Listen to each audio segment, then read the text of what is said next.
There are currently 58.78 million people living in South Africa. That's according to the latest mid-year population estimates released today by Stats SA. Now, Gauteng remains the most densely populated province, accounting for 25.8%, a little over 15 million people. KwaZulu-Natal is the next most populous province with 19.2%, and the Western Cape has 11.6%. Now, the statistician General Rasinga Maluleka says fertility and mortality and migration remain the key drivers of population and growth in the country. And of course, the country's population is what we're talking to now with our Newzroom Africa reporter, Linda Mnisi. Welcome, it's good to have you with us. Thank you for having me. 58.78 million people living in South Africa. And what's the gender split? Well, the gender split is sitting at about, we're seeing more women living in the country. So what we're seeing here is that South Africa remains young, it remains black and female. There are more women living in South Africa today, accounting for about 51% of that figure that you've just said, as well as about 49% of men living in the country. Of course, we're seeing more of men and women living in Gauteng and other provinces like the Western Cape and KwaZulu-Natal. So people want a better life and access to more health and a better living conditions, basically. So 15 million people now moving to Gauteng, making it one of the most densely populated provinces in the country. Absolutely. So you would know that provinces like Gauteng have economic opportunities. So everybody wants to go to such provinces like the Western Cape, which is likely to be one of the provinces that see a higher life expectancy. If you speak to issues of migration as well, we see the stream of migration from Limpopo, which is the biggest contributor to the population of Gauteng. So we're seeing more people coming to that province, followed by KwaZulu-Natal and then the Western Cape. Track for me the rate in mortality. I believe people dying a little bit younger now, males at 61 and females at 62 years of age? Yes, we're seeing a decrease in the number of mortality. You'll remember that the statistician general says that as South Africa, we've made strides in how people live, and the mortality has dropped from 2006, which was sitting at around 600,000, and now it's sitting at 500,000, meaning that people are gaining access to treatment, better treatment, things like HIV and AIDS, which contributed a lot to people dying. But now we're seeing that more younger people as well are getting access to such treatments. And where is it that it's the highest? I mean, where are people living the longest? Is it in Gauteng, if you're looking in terms of provinces? If you're looking at provinces, people are likely to live longer in the Western Cape, purely based on the fact that the life there is better. So people are living better in the Western Cape and Gauteng, and of course, KwaZulu-Natal. I mean, if you look at life expectancy in the Western Cape itself, you will see that women are living towards 71 rather, and men living up to the ages of 66. And then, of course, in Gauteng, men are living up to 69 and 64. And then in the Western Cape, or rather in Limpopo, you're seeing a drop there with 67 and 62. So the provinces really vary in terms of access to good health and the quality of life. In terms of fertility, which provinces are most fertile? And that's the favorite one that you're looking forward to sharing, isn't it? And in fact, we're seeing quite a difference in those. A province like Gauteng, because of the quality of life, people in Gauteng are having less children. So on average, a woman is likely to have 2 to 3 children in her lifetime.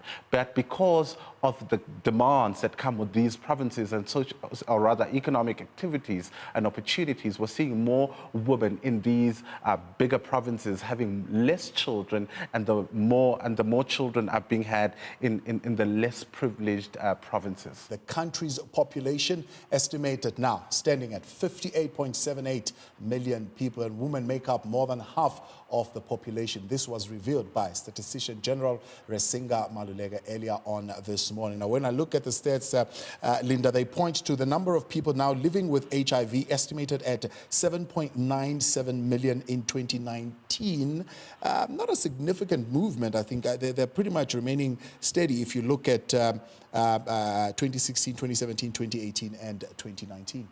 Well, all thanks to the interventions that government has implemented in terms of preventing new infections. You would know that there are a number of things that have been implemented in terms of, access to ARVs, number one, and of course, access to prevention, which was, infections, which was increasing the number of people living with HIV, particularly young people. You would know things like pre-exposure prophylaxis and post-exposure prophylaxis. So those have really influenced the number of people that are being, infected. I mean, in 2019, we're sitting with women aged between 15 and 49 at 22.7%, and then we're seeing a lesser number when it comes to the men who are sitting at about 19.1%. Youth aged between 15 and 24, a much lower rate, sitting at 4.3. So that is government's way of, trying to curb new infections and deaths, which means that people live longer. Yeah. And a bit of good news, a steady decline, especially when you're looking at new infections amongst the youth there, ages 15 to 24. Yes, and that's because women who younger people who are pregnant also have access to better quality of health. But I want us to take a listen at what the Statistician General really had to say about the HIV infections in the country and the prevalence.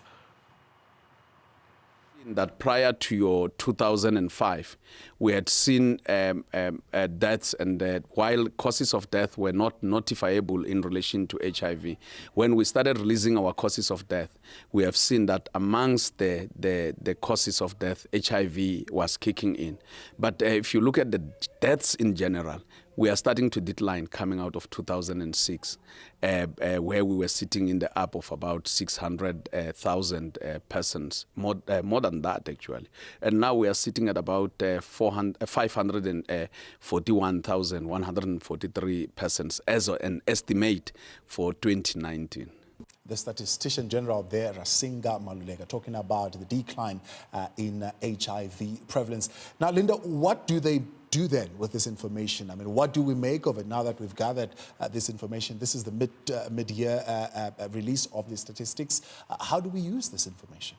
Well, it's a clear indication of where we are in terms of headcounts in the country and whether we're moving forward in terms of, preventing people from dying from lifestyle diseases or opportunistic diseases. Really an indication that the country is really doing well in terms of this and needs to then prioritize and how to stabilize. As you would know, South Africa is one of the most unequal country, but when you look at the population and you look at the gender ratios, we're sitting with more women than men. We're sitting with about 80% of black people and lesser of white people. In fact, the Statistician General highlighted today that we're seeing more colored people than white people. But when you speak of issues like economic opportunities and you speak of issues that are burning like land, it remains at the hands of the minority and the country, which is where the country needs to balance in terms of access it all speaks to all those issues of service delivery,